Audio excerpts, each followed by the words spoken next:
ज़्यादातर जल्द अमीर करने वाली स्कीम्स फेक होती हैं, जैसा कि 25 दिन में पैसा डबल करने वाली थी। लेकिन कभी कभार आपकी किस्मत इतनी मेहरबान हो जाती है कि आप कुछ मिनटों में करोड़पति नहीं बल्कि अरबपति बन जाते हैं। सुनने में ये बहुत अजीब लगेगा, पर चलें इस बात को प्रूव करते हैं आज की इस वीडियो में।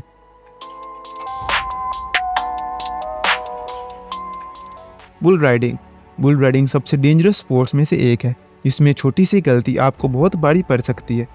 लेकिन अगर आप में इतना हौसला और ताकत है तो ये आपकी किस्मत भी चमका सकती है। जैसा कि 2017 में बुल राइडर ऑर्गेनाइजेशन ने $1 लाख का इनाम रखा, जो सबसे ज्यादा टाइम बुल पर सवार रहेगा। तब 19 साल एक लड़का जेस लॉकवुड ने इस चैलेंज को एक्सेप्ट किया। लॉकवुड इससे पहले 2016 में रॉकी ऑफ द ईयर का अवार्ड भी जीत चुका था। उस रात सिर्फ 32 सेकंड्स की बुल राइड ने लॉकवुड को $1,17,000 का मालिक बना दिया। इनहेरिटेंस बुल राइडिंग में तो फिर भी काफ़ी स्किल की ज़रूरत होती है और ये काफ़ी सालों के बाद ही आती है। लेकिन इनहेरिटेंस एक ऐसी चीज़ है जिसमें किसी स्किल की ज़रूरत नहीं होती, लेकिन इसके लिए आपको अपने किसी प्यारे को खोना पड़ता है। लेकिन कभी कभार लोगों को पैसे मिल जाते हैं और उन्हें मरने वाले का पता भी नहीं होता। 2017 में एक Portuguese Luis Carlos de Camara ने अपनी सारी दौलत 70 अजनबी लोगों में बांट दी। अपनी मौत से 13 साल पहले उसने अपनी फोन डायरेक्टरी से 70 लोगों को चूज किया और उनके नाम अपनी सारी प्रॉपर्टी कर दी, जिसमें लिस्बन में एक बहुत बड़ा लग्जरी अपार्टमेंट, एक घर, एक कार और $32,000 थे।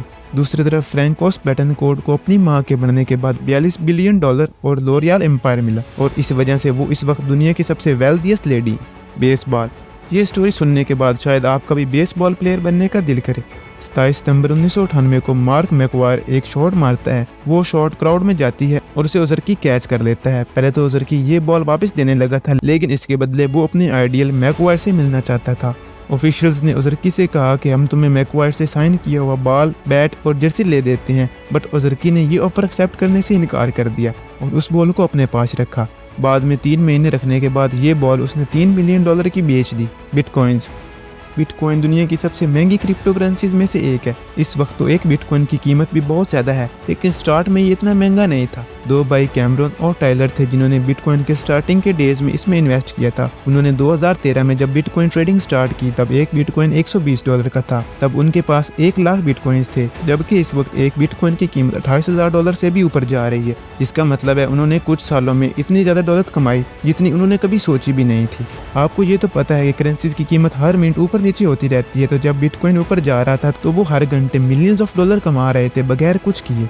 लॉटरी विनर, लॉटरी टिकट अक्सर लोग नहीं खरीदते क्योंकि उन्हें ये पैसा वेस्ट करने वाली बात लगती है। लेकिन कभी कभार आपका लॉटरी खरीदने का दिल करे तो आपको अपने दिल की सुन लेनी चाहिए, जैसा कि मैविस वैनजिक ने सुनी थी।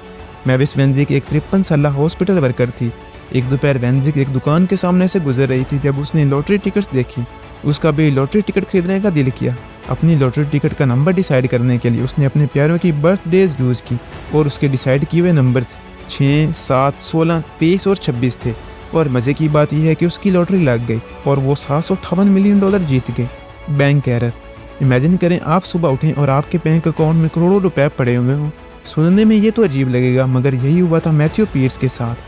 2015 की एक सुबह जब मैथ्यू ने अपने बैंक अकाउंट में लॉगिन किया तो उसके बैंक अकाउंट में $123 मिलियन पड़े हुए थे। मैथ्यू उसे रख भी सकता था और अपनी पूरी ज़िंदगी बगैर कुछ किए अय्याशी से गुजार सकता था, मगर उसने कुछ और चूज़ किया।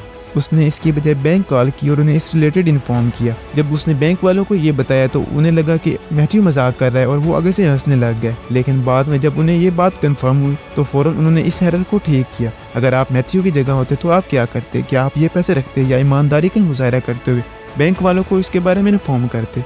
तो यही थी आज की वीडियो। उम्मीद है आपको वीडियो पसंद आई होगी।